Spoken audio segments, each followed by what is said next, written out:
Entonces nos vamos por acá. Listo. Rafael, en primer lugar, bienvenido a Paredro. Muchísimas gracias por la invitación, Camilo. Teníamos esta conversación pendiente desde hace un buen tiempo y nada, es un placer conversar de nuevo contigo. Así es, Rafael, lo acabas de decir, nosotros nos conocimos y ya habíamos charlado en la Filbo del año pasado acerca de tu novela, bueno, de tu gran novela, El espía del Inca. Estamos y estaremos hablando sobre Jorge y el camarada, que es tu segunda novela, pero ¿por qué no arrancar por ahí, si te parece? Por eso que ya nos reunió en una vez y además, Rafael, una novela que me interesa saber mucho cómo está en este momento tu relación con ella, una novela monumental de más de 1000 páginas sobre la caída del imperio inca, meterte desde la riqueza lingüística y además sin olvidar que fue una novela ampliamente rechazada por diversas editoriales y que después se ha mostrado como un éxito comercial o por lo menos digámoslo con una muy buena aceptación. ¿Cómo Exactamente. recuerdas eso y cómo lo has vivido? Bueno, lo sigo viviendo. De alguna manera, es curioso cómo un libro que uno escribe empieza a tener su propia vida en sí. Bueno, yo, como comentamos en el momento que conversamos, esta novela me tomó unos buenos 11 años escribirla. Pasé por una serie de avatares personales, entre otras cosas me divorcié, me cambié de sitio, un montón de cosas pasaron. Además, bueno, por supuesto, fui descubriendo cosas acerca de la naturaleza del proyecto que yo estaba escribiendo, que es digamos, la historia de una conspiración para liberar al Inca Atahualpa de su cautiverio en Cajamarca. De eso trata la novela, este intento infructuoso de rescatar al Inca Atahualpa y que es un proyecto de casi 1000 páginas en la edición actual de Penguin Random House. Entonces, bueno, cuando yo le puse punto final a esta novela, yo pensé que, bueno, ya finalmente, pues, uf, los problemas habían terminado, pero no, al contrario, comenzaban otra vez. Puesto que no para mi sorpresa en realidad, yo entendía que perfectamente que era un proyecto que requería cierta disposición al riesgo, puesto que era una novela grande, era un autor primerizo, y bueno, o sea, primerizo porque nadie me conocía, ni siquiera en mi casa a la hora del almuerzo, entonces yo entendía perfectamente que había una reticencia natural para poder, digamos, imprimir un trabajo de esta magnitud. Bueno, yo presenté mi proyecto, pero pensaba pues y yo me daba cuenta ya desde entonces que tenía una llegada muy fuerte en el lector, que el lector se sentía profundamente impelido, involucrado, invitado, estimulado, convocado por esta novela. Lo oía, yo cada vez que yo terminaba una secuencia, un capítulo, yo reunía a amigos de diferentes nacionalidades. Yo vivo acá en San Francisco, en California, y hay una fuerte comunidad latina aquí. Habían amigos colombianos, argentinos, chilenos, españoles, inclusive norteamericanos, y yo leía con ellos con miras a, bueno, probar. A mí me gusta mucho leer, me gusta leer en público para probar la novela, para ver si es que, para que me tiren machete, como dicen, ¿no? Y nada, la respuesta era muy buena, pero caray, me sorprendió mucho la respuesta de los editores en España, en México, pero sobre todo en el Perú. En el Perú, por 8 años, nadie me dio bola. A veces ni siquiera, yo literalmente ya conozco absolutamente todo el medio editorial porque yo les he presentado mi manuscrito a todos y nadie lo aceptó, nadie lo quiso rechazar, perdón, nadie lo quiso aceptar. Todos lo rechazaron hasta que en el 2018 un muy aventurero y además con una gran cantidad de experiencia, un editor sintomáticamente de fuera de Lima, decidió apostar por el proyecto y más bien lo que él tenía, él es un editor independiente que se llama Esteban Quiros. Él no, él tenía era una editorial pequeña, pero que tenía muchísima llegada en todo el Perú. Y lo que hizo él apenas tomó el proyecto, él estaba muy sorprendido que nadie lo hubiera tomado antes, nadie lo hubiera tomado antes. Él caminó por todo el Perú y la sorpresa, la acogida, sin pagar un centavo de marketing, sin buscar influencers, sin absolutamente nada, ningún apoyo de ningún tipo, logramos que la novela fuera escuchada, y inclusive adoptada como propia por los peruanos. Te voy a ahorrar los detalles de toda esa historia que es bastante larga, pero en pocas palabras, en cierto momento ya, bueno, no solamente sigue siendo todavía, es decir, el espía del Inca sigue vendiendo en el Perú. Bueno, llegó un momento en el cual, bueno, he sido el libro más vendido en el Perú en 2018, 2019 y 2020. Y luego el año 2021 o 2022, no me acuerdo muy bien, ya creo que fue el 2022, cuando ya pasó a manos del Penguin Random House, digamos, ha estado en toda América Latina, o sea, perdón, en todos los países de habla hispana, incluyendo Colombia. Increíble. En Colombia, inclusive, se vendió, o sea, se acabó la primera edición, ya ha habido reimpresión en Colombia y en Increíble. Argentina y en Estados Unidos y en España, lo cual es una sorpresa para todo el mundo y nada, pues es una, digamos, como dicen los españoles, todo el sector editorial ha quedado retratado, como es la expresión que ellos utilizan, ¿no? Y además, Rafael, Sí, esto que me estás contando y que nos estás contando tiene un componente increíble y es que siempre se discute si se lee, si no se lee, cuánto se lee, y que una novela como la tuya que yo no he visto y ya te lo he dicho y lo seguiré diciendo, yo no he visto nada tan monumental como lo que tú te propones, que es en más de 1000 páginas explorar con un detalle y con una estructura sobre la que te voy a preguntar ahorita, porque no me aguanto las ganas sobre los ¿ya? quipus, pero vuelvo sobre no solamente adentrarte en las esquinas de la trama de lo que supone la muerte de la Atahualpa, sino que también hacerlo en el thriller a los John le Carré, ¿cierto? Es decir, es atacar desde muchos lugares, pero hay uno en particular, y es que te tomó 11 años la escritura, pero yo sé también, porque lo hemos hablado, que el interés de la novela es casi del 2000 o 2001, más o menos. Me Claro. pregunto mucho, en ese momento los temas indígenas, las problemas de comunicación que vemos a lo largo de Latinoamérica, si se quiere, y que están presentándose, no eran tal, ¿cierto? Ha sido un desarrollo.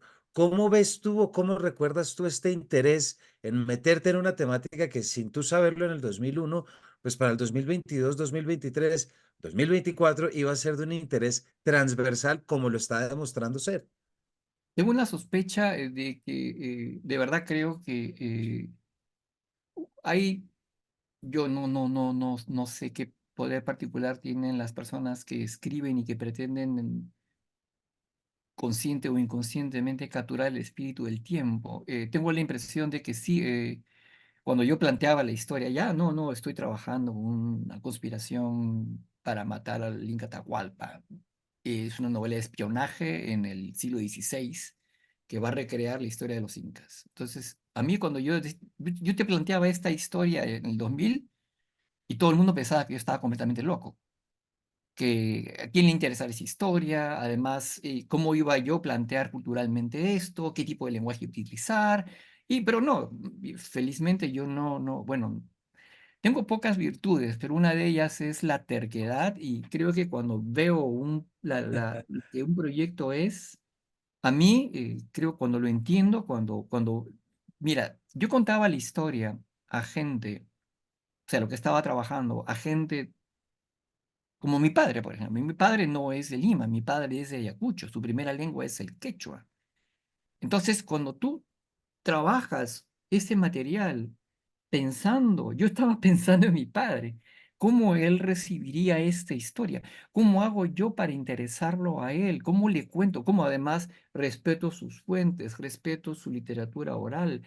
Y además, bueno, en primer lugar, esta no es la historia de los incas, es la historia no solamente de los incas, sino de todos los grupos sometidos a ellos.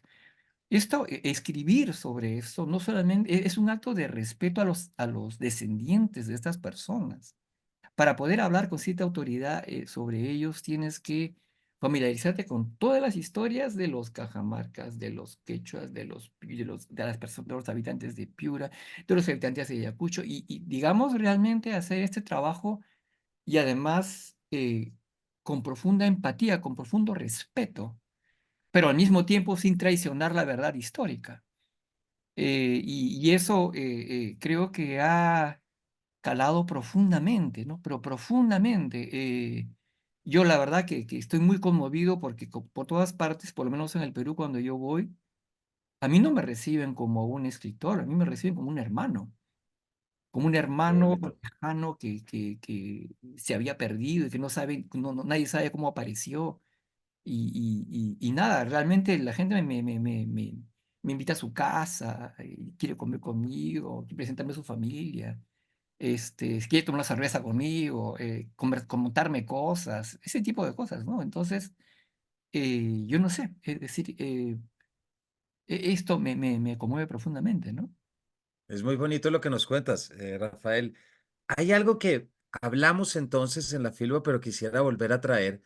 Porque entonces tú, me acuerdo que alcanzamos a hablar de cierta lectura, si se quería, que desarrollabas tú a lo largo de la novela, y tiene que ver con lo que son las representaciones de los españoles en la conquista, o Claro, digamos de todo lo que supone dentro de lo que en la novela también propone como ese marco de la crueldad. Una claro, crueldad que va desde lo español a lo indígena, pero también de lo indígena, desde los incas a los pueblos sometidos, por que supuesto. ese es importante. ¿Por qué no volvemos un poquito sobre eso? Porque creo que no creo equivocarme al decir que eso también en muchos públicos lectores pudo haber sido también un gancho para poder interesarse por la novela. Hay una cosa que tenemos que recordar y que no debemos manipular la historia. Tenemos que recordar de manera muy clara que el proceso de conquista fue un proceso en el que hubo más de un conquistador y más de un conquistado, en que hubo más de un opresor y más de un oprimido. Es por ello que se comprende, se explica por qué los españoles por donde pasaban obtenían la complicidad de muchos de los grupos étnicos sometidos que pues, sometidos a los incas, que estaban completamente hartos de las cada vez más altas exigencias por parte de los incas en términos de eh, impuestos, pongámosle comillas, ¿no? En términos de, por ejemplo, tiempo de servicio que un hombre en edad productiva tenía que estar en la milicia del Inca, cada vez más grande cantidad por ejemplo, de granos que tenían que poner en los depósitos, el involucramiento cada vez más grande que se le exigía, ¿no? Porque no olvidemos que, por ejemplo, antes de la llegada de los españoles, por 11 años había habido una guerra de conquista de lo que es el actual norte, la parte justamente del norte del Perú y el Ecuador, la conquista del Inca Huayna Cápac, y a su muerte había habido una guerra civil entre dos hermanos, Huáscar y Atahualpa, por el control del imperio. Estamos hablando de 15 años ininterrumpidos de guerra. Quienes daban los pertrechos de guerra eran los grupos indígenas sometidos, quienes ponían toda la comida eran los grupos indígenas sometidos, quienes ponían los guerreros eran los grupos indígenas sometidos. Entonces, era completamente natural ver y comprender, ponerse en el lugar de estos caciques, de estos curacas, líderes indígenas que estaban tomando decisiones en ese momento en lo que ellos veían como lo mejor para su pueblo, y habían hecho su estrategia, su cálculo de probabilidades y habían dicho, bueno, a mí me conviene más estar con estos extranjeros que acaban de llegar, que tienen poderes extraños que no terminamos de comprender, pero que aparentemente pueden servirnos para poder librarnos de esta opresión que vivimos, ¿no? El tiro le salió por la culata y bueno, terminaron peor que lo que estaban antes, pero no había manera que ellos pudieran anticipar esto, ¿no? Hay un tema, Rafael, tú además, pues ya novelista con tu segunda novela, dramaturgo y también lingüista, hay un elemento clave dentro, y que también para que la audiencia lo sepa del espía, y es que pues conviven y confluyen una cantidad de lenguas. Está el quechua, está el español de la época, está también el español del narrador, y un gigantesco, increíble glosario de términos para uno poder estar guiándose a disposición de. Eh, pero hay algo sobre lo que te quiero preguntar para que también para que nuestra audiencia salga por tus dos novelas, por supuesto, pues que hay algo que muestra esa compenetración con la cultura inca, que me atrevo a decir que va más allá de la lengua, que es esa figura de los quipus y Ah, de claro. los nudos. Entonces me gustaría mucho que nos contaras, porque me parece que la forma como lo metes habla muchísimo sobre la novela desde un lado ya, digamos, de estructura y de entender el mundo desde una cosmovisión inca. Sí, para la persona que está escuchando en este momento esto, y quiero señalar por qué es relevante hablar del quipu. El quipu es, digamos, un instrumento de contabilidad utilizado por los incas, pero que había comenzado mucho antes en la cultura andina. Eh, es posiblemente el producto cultural más original producido por la cultura andina, porque es realmente un sistema para registrar información en términos de patrones de información, que además utilizaba el sistema numérico. Es un sistema de registro de contabilidad, ¿no? Que utilizaba el sistema decimal. Los españoles no eran capaces de comprenderlo porque justamente ellos no usaban el sistema decimal en el siglo XVI. Esto vino más bien con la influencia de la cultura árabe, que inclusive llegó, o sea, trajo a los españoles el uso de los números arábigos. Los números arábigos y además el sistema decimal que conllevan de poder sumar, restar, multiplicar y dividir, eso viene recién al finales del siglo XVI. Entonces era completamente una cosa que ellos consideraban como el demonio. ¿Qué cosa es el quipu? El quipu es un sistema de cuerdas con nudos de colores y hechos de lana, ¿no? Que vehiculan información numérica sobre la base de la posición de estas cuerdas, la cantidad de nudos que tienen, en qué posición están los nudos, en qué dirección están los nudos, o sea, hacia la izquierda o la derecha. No, y estamos hablando no de una sola cuerda, estamos hablando en algunos casos de decenas, de cientos, de a veces de miles de cuerdas, ¿no? Cada una con una serie de nudos y en diferentes posiciones, ¿no? Entonces aquí tenemos muchos elementos que vehiculan información. Por una parte, la posición de la cuerda en la cuerda principal, la cantidad de nudos que tiene, en qué lugar están estos nudos, de qué color están, en qué dirección están, en fin. Todo esto puede dar una idea de la complejidad de esto, ¿no? Este sistema se sabe que ha sido utilizado para la contabilidad, para los calendarios astronómicos, para los calendarios de entregas de ofrendas. Se piensa con mucha base que también se utilizaba para patrones textiles, que serían a transmitir patrones musicales, patrones, y aquí venimos a lo nuestro, patrones narrativos. La novela El espía del Inca se presenta a sí misma como un gigantesco quipu narrativo, puesto que además de todos aquellos usos que acabo de mencionar, aparentemente, y además esto no lo digo yo, lo dicen los especialistas, los quipus también eran utilizados para vehicular y para registrar narraciones, ¿no? Narraciones que los contadores de historias eh, eh, contaban justamente en aquellos momentos importantes del calendario anual, ¿no? Y que además que cuando ellos contaban estas historias no simplemente hacían memoria, sino que revivían estas historias, las actualizaban, ¿no? En la noción del tiempo de los Andes, ¿no? Es Esa, algo muy bonito, sí. el espía del Esa, Inca simplemente es justamente se presente como una novela, un gigantesco equipo narrativo. En lugar de capítulos tenemos series de cuerdas, en lugar de secuencias tenemos cuerdas, además con una serie de nudos, y así se presenta la novela, ¿no? para nuestra audiencia, recuerden que esta novela sobre la que estamos hablando, El espía del Inca, así como Jorge y el camarada, sobre la que pasaremos a hablar, la pueden conseguir en Busca Libre, la librería online más grande de Latinoamérica con envíos de un día para otro, o sea que mañana pueden estar leyendo sobre esta y bueno, créanme, la portada, Rafael, de la edición de Random muestra muy bien lo que es ese quipus y en verdad es, vuelvo la palabra, no me canso de decirla monumental, incluso desde esa perspectiva. Pero bueno, Rafael, pasas de la caída del Imperio Inca en el siglo XVI a de repente el siglo XX a recuperar una figura política, de escritora y también de ensayista, un pensador como lo es Eudosio Rabines Pérez en Sí. la novela, en tu segunda novela, que es Jorge y el camarada. Esto tiene que ver con un archivo desclasificado de la CIA, ¿cierto? ¿Cómo se da este salto, Rafael? Cuéntanos cómo saltas de uno a lo otro. Yo no, diga, tomo decisiones de ese tipo sobre la base de cálculos racionales. Creo que yo me siento cautivado por un evento o una persona y nada, comienzo a simplemente tratar de saber lo más posible acerca de ello, ¿no? Y lo que pasa es que este señor, quiero explicar un poquito quién es, para que justamente podamos entender de quién estamos hablando.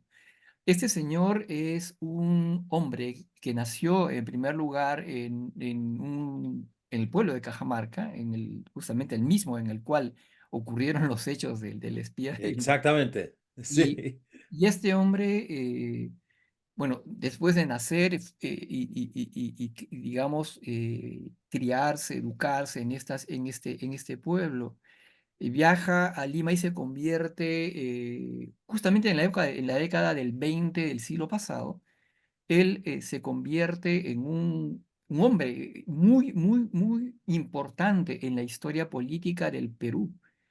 Justamente él está a la par de personajes muy importantes en la historia peruana como Víctor Raúl Aya de la Torre, que creó además un movimiento latinoamericano llamado el APRA, la Alianza Popular Revolucionaria Americana, y también de un hombre que se llama José Carlos Mariátegui, que es un pensador que es considerado posiblemente el pensador marxista más importante de Latinoamérica también.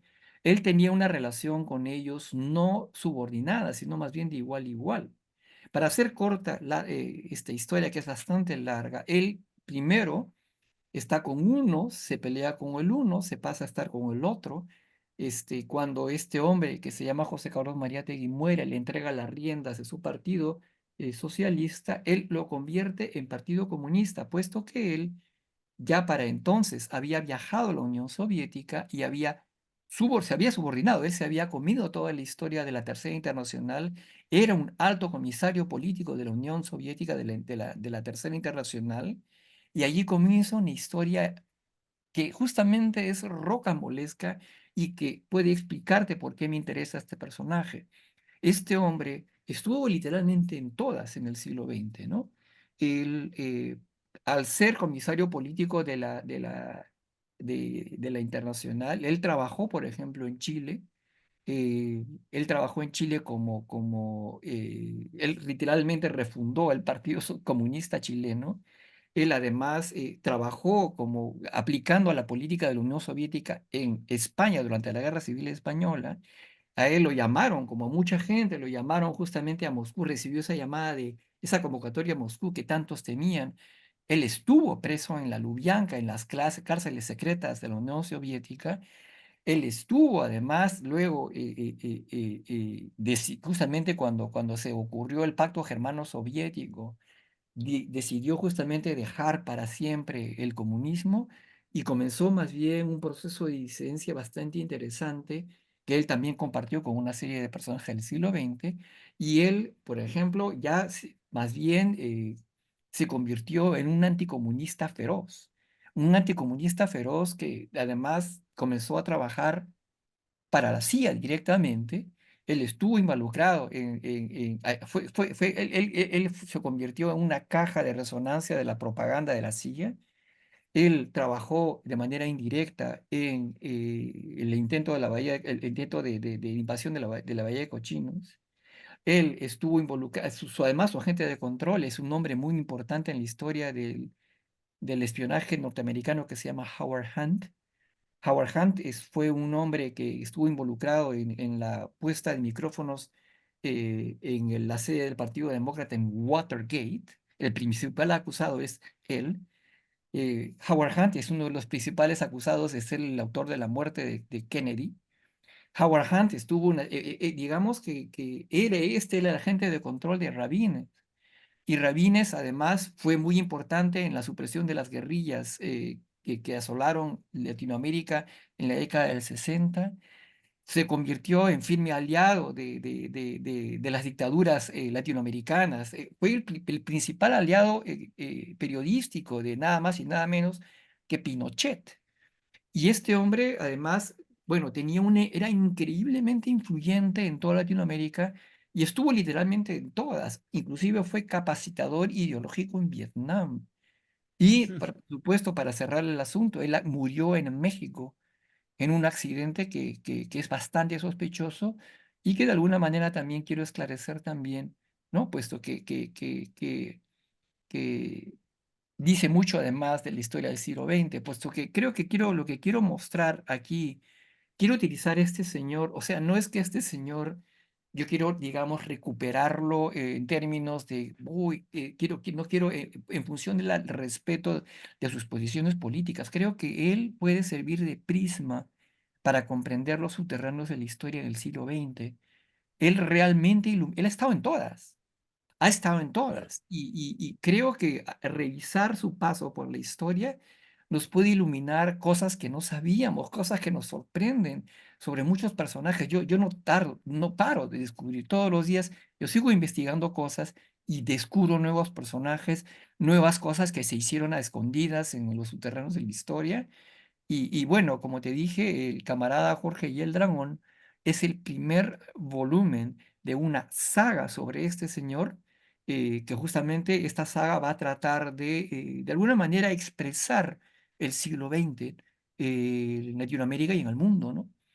Tengo la impresión de que este señor es una excelente oportunidad, es un excelente prisma para mostrarnos algo que considero esencial en el siglo XX y que de alguna manera comienza a reverberar en este siglo XXI. Tengo la impresión, siento muy fuerte que hay alguna serie de cosas que están empezando a ocurrir en el siglo XXI que son muy, muy similares al siglo XX. Pienso muy concretamente en el ascenso de estos fascismos, no solo políticos, sino sociales en diferentes partes del mundo, que coincide además con un momento muy particular de la historia del mundo, más o menos a fines de la década del 20, comienzos del 30, ¿no? Rafael, gracias porque además me tuve un lapsus ahorita y dije mal el título, Camarada Jorge y el Dragón, pero hay algo bueno, dos cosas. Primero, Rafael, ¿cómo das con un personaje como él? Lo que estás mostrando con esto es cómo hay una cantidad de personajes históricos por descubrir, pero que también frente a la certeza de que están por descubrir, hace surgir otra pregunta y es, ¿por qué no los conocíamos antes? ¿Cierto? Bueno, y yo lo descubrí, es un, digamos, lo pongo entre comillas, puesto que es un personaje, digamos que no conocido, pero de alguna manera que tenía un velo de misterio, ¿no? No necesariamente para nuestras generaciones, pero sí, por ejemplo, para las generaciones de nuestros padres, ¿no? Que cuando ellos, literalmente, cuando yo comenzaba a hacer investigación acerca de este señor,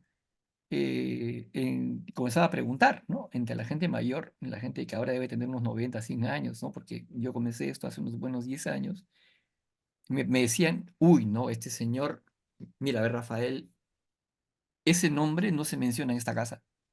Ya.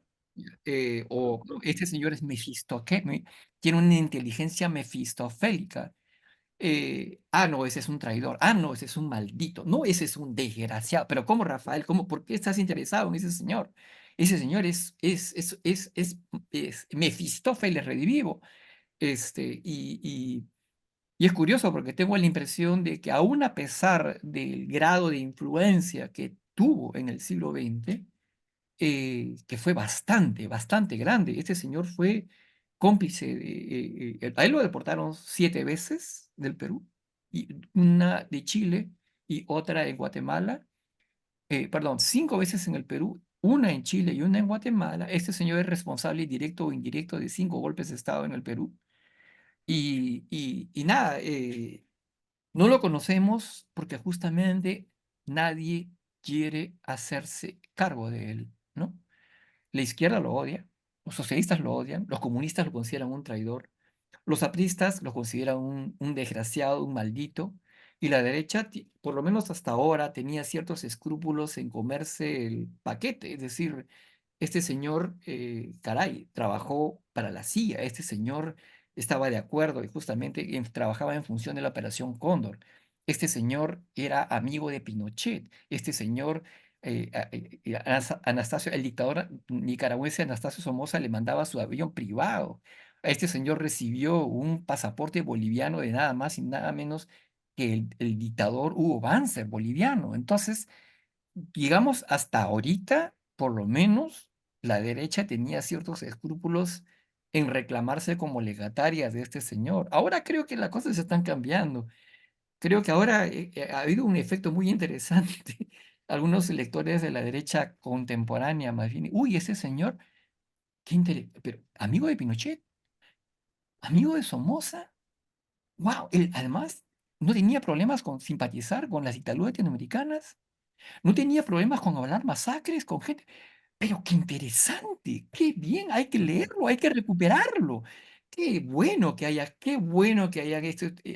hecho este trabajo de recuperación, este señor tan interesante, Rafael. Son los tiempos que corren.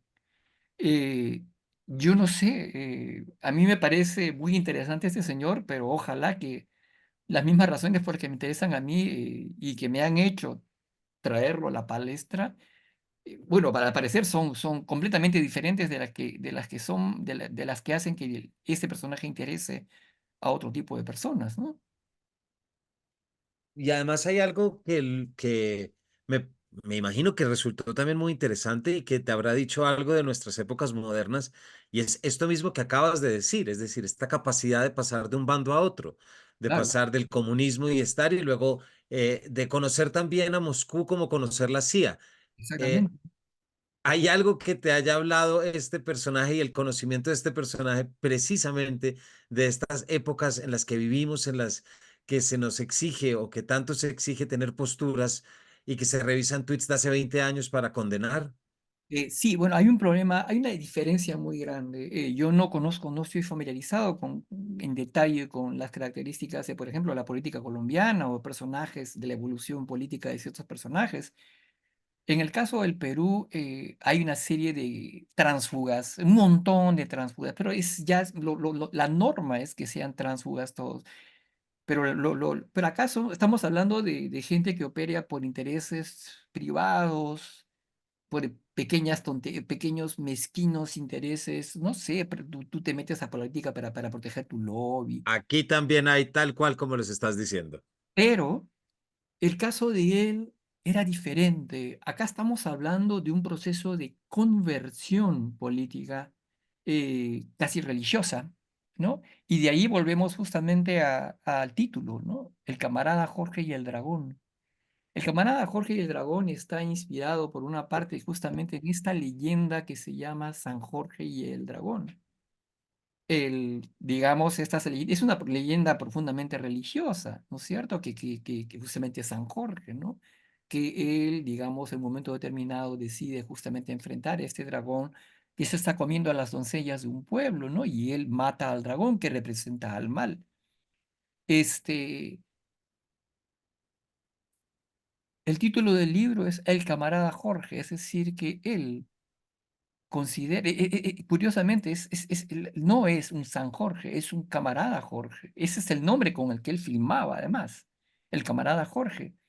Y tengo la impresión de que lo que vemos en su vida es como esta esencia, esta leyenda, profundamente lo expresa a él.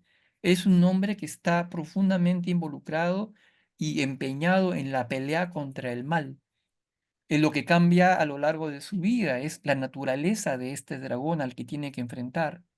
En un principio, él considera que ese dragón es el capitalismo, digamos, es el nazismo, es el fascismo. y después llega a la conclusión de que el enemigo al que debe enfrentar es el capitalismo. Yo considero que hay muchos elementos que son coherentes en este tránsito, es decir, que él nunca deja de ser el mismo, y que es lo que yo quiero, como quiero mostrar, cómo los extremos de alguna manera se juntan. Pero creo que además es muy interesante porque creo que es una genuina conversión religiosa, a diferencia de los pequeños tránsfugas de pacotilla que nos rodean, que nos inundan aquí, que no tienen además ni la inteligencia ni la formación, ni además ¿cómo te digo? O sea, es otra época, es otra época, con otro tipo de gente, con otro tipo de valores, y creo que eso también hay que respetarlo, porque la verdad que ahorita en esta época, comparar siquiera a los mequetrefes que pueblan nuestra política con gente como esta, es una afrenta, ¿no? Rafael, se nos acaba el tiempo, pero quiero hacerte unas dos últimas preguntas que tienen que ver ya con un contexto, con una relación con la historia. Sí. Em, Al principio de la entrevista estuvimos hablando, vuelvo, sobre el siglo XVI, sobre Atahualpa, sobre la diversidad.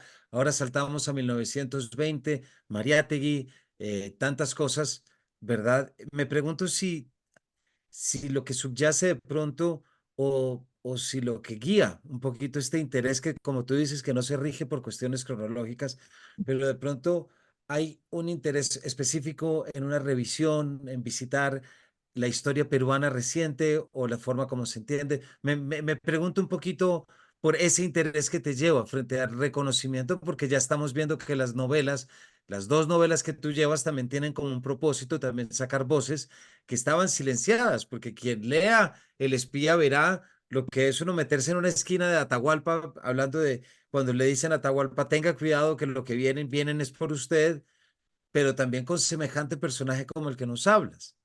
Yo ¿Cómo te digo, relacionas tú con eso? debo confesarte que yo no es que tome posiciones o que tenga el intento de rescatar. Yo realmente obedezco a pulsiones extrañas, y que me impelen a mí a trabajar un tema o un personaje. Debo confesarte que la única regularidad que estoy encontrando es la siguiente. Es curioso porque primero ya trabajé mi novela del siglo XVI. Estoy trabajando mi serie de novelas del siglo XX. Tengo un proyecto que tiene lugar en el siglo XVIII, que es la segunda parte de la rebelión de Tupac Amaru II, ¿no? Que es para mí realmente es increíble. Para mí me parece que lo más interesante que vino después de la muerte de Tupac Amaru II, cuando su primo tomó el relevo y fue allí donde realmente se puso en jaque a la colonia, a la corona, digamos, al virreinato. Él, Diego Cristóbal Condorcanqui, el sucesor de Tupac Amaru II, radicalizó la rebelión, y fue con él que justamente la rebelión adquirió 100.000 muertos en el siglo XVIII. Uno de cada 10 habitantes del virreinato murió en este enfrentamiento radical. Bueno, quiero trabajar justamente eso, el siglo XVIII y también el siglo, curiosamente, el siglo XXII, pues que tengo un proyecto que justamente transcurre durante la primera emigración humana al espacio exterior, donde es básicamente otro proyecto, ¿no? Que el proyecto se llama, inclusive lo puedo decir, eh, Días de Extinción, y que es un proyecto justamente, simplemente de un proyecto masivo de inmigración, de inmigración humano a un planeta. Bueno, Eh, pues mira, y creo que vendrán más momentos históricos entonces. exacto, pero eso es un momento histórico también, es decir, ese será un momento, Exacto. eh, ¿no? Cuando todo esto se acabe, ¿no? No, pues muchas gracias, Rafael. Por último, aquí en Paredro nos gusta mucho siempre pensar en las combinaciones, Rafael, es decir, en la forma como los distintos lenguajes ayudan y convergen sobre la novela. Ya lo dijimos, tu segunda novela y además la primera de una serie de cuatro que son las del siglo XX más las que nos dices ahora.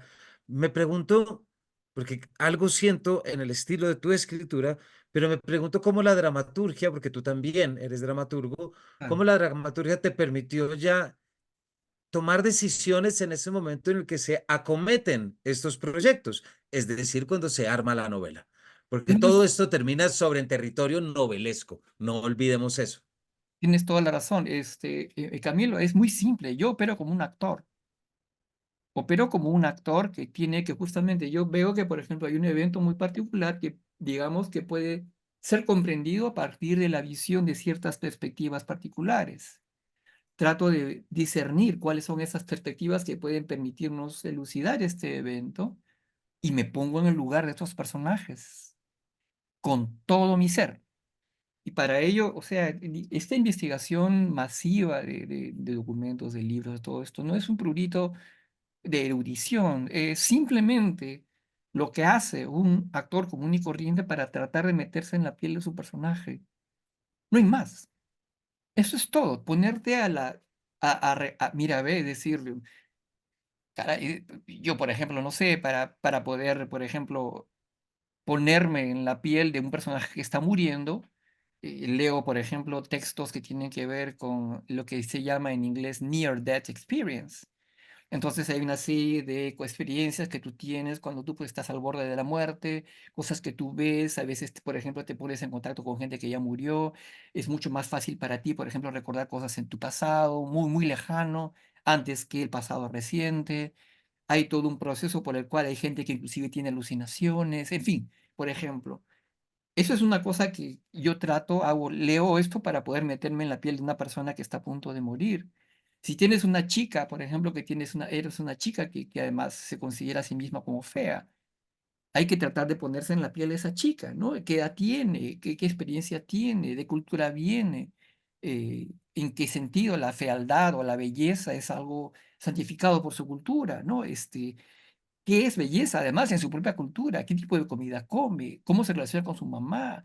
En su familia, de su cultura, por ejemplo, hay un papá y con varias mujeres. En fin, todos esos elementos yo trato de conocerlos y trato simplemente de meterme en la piel de la gente. No hay más. Ese es todo el misterio.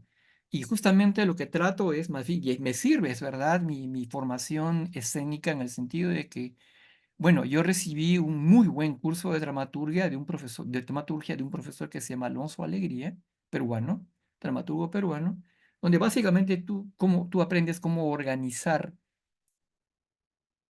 una acción narrativa, ¿no? Cómo hacerla interesante para un potencial espectador o lector. Y eso, hay cosas son muy básicas que se pueden enseñar en una semana y que simplemente están destinadas a mantener la atención del espectador o lector. Y no hay más. Eso es todo el misterio, Camilo. Eh, para mantener la atención del espectador, tienes que tener una serie de pequeños trucos que tienen que ver con una acción que se está realizando, que tiene un obstáculo concreto, que está enfrentando. Y el lector, todos nosotros somos naturalmente dramáticos, a todos nosotros nos interesa el conflicto, a todos Así nosotros es. nos interesa el obstáculo. ¿Cómo va a ser? ¿Cómo va a solucionar ese problema? Y ahora se le presenta otro problema, ¿cómo va a ser? No sé si tú has visto la Sociedad de la Nieve, esta película reciente de los uruguayos, ¿no? Donde tú estás con ellos. ¿Cómo van a hacer? Acaba de venir una luz. ¿Y ahora cómo van a hacer para sobrevivir? Y ahora se quedaron sin comida. Y ahora ya el frío los está matando. ¿Qué van a hacer? Esta atención que nos tiene en vilo es el único motor que yo sé manejar más o menos. Y bueno, y también esta voluntad, esta vocación por meterme en la piel de otras personas. Gracias, Rafael, por esa pregunta, esa respuesta tan bonita que yo me adhiero completamente también porque traes algo que en esta casa no nos cansamos de decir, que la literatura es una experiencia a través de, es decir, la Exactamente. literatura es eso, es vivir a través de las palabras, vivir a través de la construcción y tiene que ver con las entrañas y con el estómago y con todo lo que tenemos de por medio. Pues Rafael, muchísimas gracias por esta conversación en la que pues ya vimos el espía del Inca y el camarada Jorge y el dragón, la forma como están ya perfilando este interés tuyo sobre la historia peruana, pero también sobre esa posibilidad. Hay una frase precisamente de Camarada Jorge, que es el momento en el que está hablando Eudocio con su hijo y le está contando historias. Y dice el narrador, sin embargo, el niño, precoz como lo fuera él a su edad, ya deja asomar en sus comisuras el mohín de los que desconfían de las historias arquetípicas, en que los protagonistas se resumen a un único rasgo, a una única moraleja, que creo que es no solamente un propósito de tus novelas, sino también, por supuesto, de la literatura en sí misma. Muchísimas gracias, Camilo, por la invitación. Y nada, gracias porque la verdad yo ya tengo una relación establecida con los lectores colombianos y a quienes les agradezco, puesto que ellos, bueno, agotaron la primera edición del Espía del Inca allá. En realidad, fue el primer país que agotó la edición del Espía del Inca fuera del Perú. Y tengo una relación además personal con Colombia muy fuerte y ojalá pues que haya oportunidad de regresar y bueno, abrazarnos de nuevo, puesto que fue una bonita conversación la que tuvimos entonces, Camilo. Así es, Rafael. Pues muchísimas gracias. Y recuerden ustedes, quienes no han formado parte de esto, que nos cuenta Rafael, por Buscalibre pueden Camarada Jorge y el Dragón y también El Espía del Inca. Dos novelas que no solamente, ya como lo venimos diciendo, que se han metido no solamente a visitar espacios de la historia peruana, sino que también están ofreciendo unos elementos técnicos que vale la pena ver y aquí recomendamos mucho. Así que Rafael, gracias por acompañarnos y a todos ustedes también y nos vemos en una próxima edición de este Paredro.